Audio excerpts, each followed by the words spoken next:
Sunday story telling time లోపల శ్రద్ధ అంటే interest, ఆసక్తి. రామారావు మాస్టారు పిల్లలకు గణితం బోధిస్తారు. ఎటువంటి విద్యార్థులనైనా చక్కగా దారిలో పెడతారని ఆయనకు పేరు. పిల్లలు ఉన్నత స్థానాలకు ఎదగాలని, వారి భవిష్యత్తు బాగుండాలని నిజాయితీగా ప్రయత్నిస్తారన్న గుర్తింపు ఉంది. తరగతి గదిలో పాఠాలు చెబుతూ మధ్యలో తను చెప్పిన పాఠాలని పిల్లలు శ్రద్ధగా వింటున్నారో లేదోనన్న అనుమానంతో ప్రశ్నలు వేసేవారు.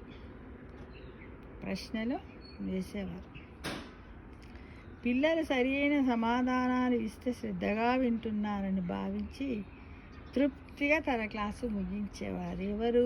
రామారావు మాస్టారు. ఆయన ఏం బోధిస్తారు? గణిత ఉపాధ్యాయుడు అన్నమాట.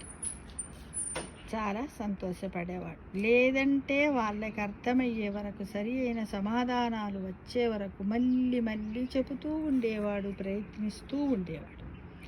కొన్ని రోజుల తర్వాత పిల్లలకు పాఠశాలలో అర్ధ సంవత్సరం పరీక్షలు అంటే హాఫ్ ఇయర్లీ ఎగ్జామ్స్ నిర్వహించారు. గణితం సబ్జెక్టులో విద్యార్థులందరికీ మంచి మార్కులే వచ్చాయి.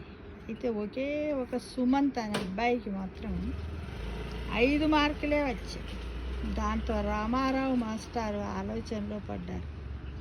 ఎందుకు ఇలా జరిగింది? ఇంతగా అర్థం కాదు. అరే, నేను ఎప్పుడు బాగా చెబుతాను, వాడు క్లాసు కూడా బాగానే విన్నాడు కదా. మనం అనుకుంటాం కదా, బాగా రాసే పిల్లోడు చక్కగా రాయకపోతే మనం చాలా మదనపడి అసలు ఏమైంది వీడికి, ఏమైనా హెల్త్ బాగాలేదా, ఎందుకు మర్చిపోయాడు ఏంటని బాగా ఆలోచిస్తాం. ఉపాధ్యాయ వృత్తిలో ఉన్న ప్రతి ఒక్కరం కూడా ఫ్రెండ్స్. 3 రోజుల సెలవుల తర్వాత హాలిడేస్ వచ్చాయి, వెళ్ళిపోయారు. 3 రోజుల సెలవుల తర్వాత ఎప్పటిలాగే తరగతులు ప్రారంభమయ్యాయి. ఆ రోజు తరగతి గదిలో పాఠం పూర్తయ్యాక ఎప్పటిలాగానే ప్రశ్న వేశారు మాస్టర్. ఏమని? పిల్లలంతా గట్టిగా అరుస్తూ సరైన సమాధానం చెప్పారు.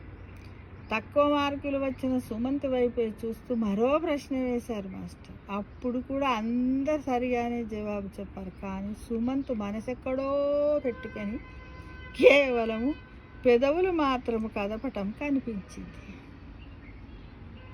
అంటే అది చూసిన మాస్టర్కి గుంపులో గోవిందా అన్న సామెత గుర్తొచ్చింది. అంతే కదా, అంటారు కదా ఏంటి, క్లాసులో body is present, mind is absent అన్నట్టుగా గుంపులో గోవింద వచ్చాడో అంటే గోవిందా అనేవాళ్ళు ఎంతమంది ఉన్నారు, మొత్తం పదాని దా అనేవాళ్ళు ఎంతమంది ఉన్నారు కదా. అలాంటి సామెత గణితం మాస్టర్ రామారావు గారికి జ్ఞాపకం వచ్చింది.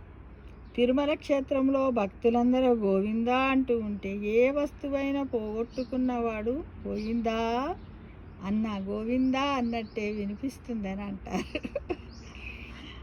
ఆ సామెత గుర్తొచ్చిన మాస్టర్కి పాఠాలు శ్రద్ధగా వినటం పైన సుమంత్ మనసు పెట్టడం లేదని అర్థమైంది. అంతేగా, మనం ఏంటంటే వెంటనే వాడిని పిలిచి నలుగురు ముందు ఒరై నువ్వు చదువు లేకపోతే నేను కొడతా అనకూడదు.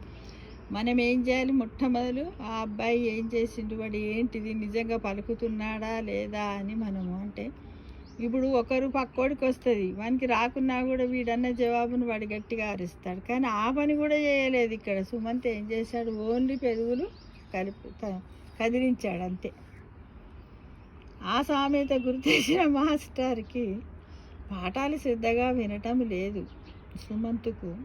సుమంత్ మనసు పెట్టడం లేని అర్థమే. మరుసటి రోజు నుంచి మాస్టారు ప్రశ్నలు అడిగే విధానం మార్చారు. అంతేగా, ప్రశ్నలను అందరికీ కాకుండా పాఠము సరిగా వినడం లేదని సందేహం వచ్చిన వాళ్ళని అడగసాగాడు. 1-2 సార్లు సుమంత్ సరైన సమాధానము చెప్పక దొరికిపోయాడు. దాంతో సమాధానము 10 సార్లు రాసి మాస్టర్కి చూపించాల్సి వచ్చింది. అవును, మనం చిన్నగా ఉన్నప్పుడు కూడా చదువుకుంటున్నప్పుడు తెలుగులో మనము అక్షరాలు చక్కగా రాయకున్నా, ఏదైనా ఒక పదం ఇంగ్లీష్లో స్పెల్లింగ్ తప్పు రాసినా, ఏంటిది తెలుగులో అర్థాలు తప్పులు రాసినా కూడా మనకు కూడా ఇది రేపు 20 సార్లు రాసుకురా 2 సార్లు హోంవర్క్లు ఇచ్చేవారు. లేకపోతే పనిష్మెంట్ లాగా నిలబెట్టి చదివించేవారు. ఈ విషయం కూడా ఈ కథ వింటే అందరికీ యాదికొస్తుండొచ్చు కదా.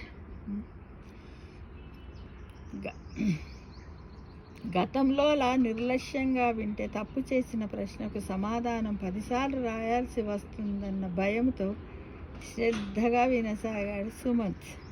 కొద్ది రోజుల్లోనే మాస్టారు పాఠం పూర్తయ్యాక ఏ ప్రశ్న అడిగినా టక్కున సమాధానం చెప్పాడు.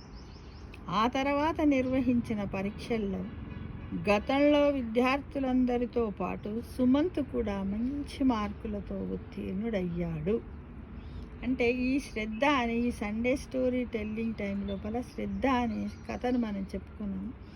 దీనివల్ల ముఖ్యంగా మనం గమనించినటువంటిది ఏంటి ఫ్రెండ్స్, ఎవరైనా అంటే పాఠశాలలు అంటే ఉపాధ్యాయులైనా సరే, మన ఇంట్లో మన పిల్లలు ఎవరైనా కూడా మనం చెప్పినటువంటి దాన్ని అర్థం చేసుకోకుండా ఏదో ఒకటి చెప్పిపోతుంటే వాళ్ళని నిర్లక్ష్యంగా వదిలేయకుండా వాళ్ళని మెల్లగా దగ్గరకు పిలిచి వాళ్ళను ఒక సక్రమ మార్గంలో పెట్టాల్సిన బాధ్యత కూడా మన కుటుంబ వ్యవస్థ పైన ఉన్నది.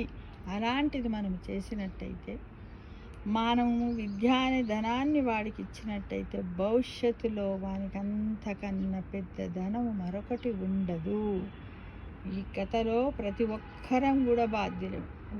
పాఠశాలలో ఉన్న ఉపాధ్యాయులే కాదు, ఇంట్లో ఉన్న మన తల్లిదండ్రులు అందరు, ప్రతి ఒక్కరు పెద్దవాళ్ళం కూడా. కాబట్టి మనం ఎంతసేపు ఎలా ఉండాలి, ఒక మనిషి ఆల్వేస్ లెర్నర్, ఆల్వేస్ ఏదో ఒకటి నేర్చుకుంటూ ఇతరులకు నేర్పుతూ ఇంట్లో ఉన్నవారి తప్పులను సవరిస్తూ వాళ్ళను ఒక ఉన్నత స్థాయికి భావి భారత పౌరునిగా తీర్చిదిద్దాల్సిన బాధ్యత మనందరిపైన ఉన్నదని గమనించాలి ఫ్రెండ్స్.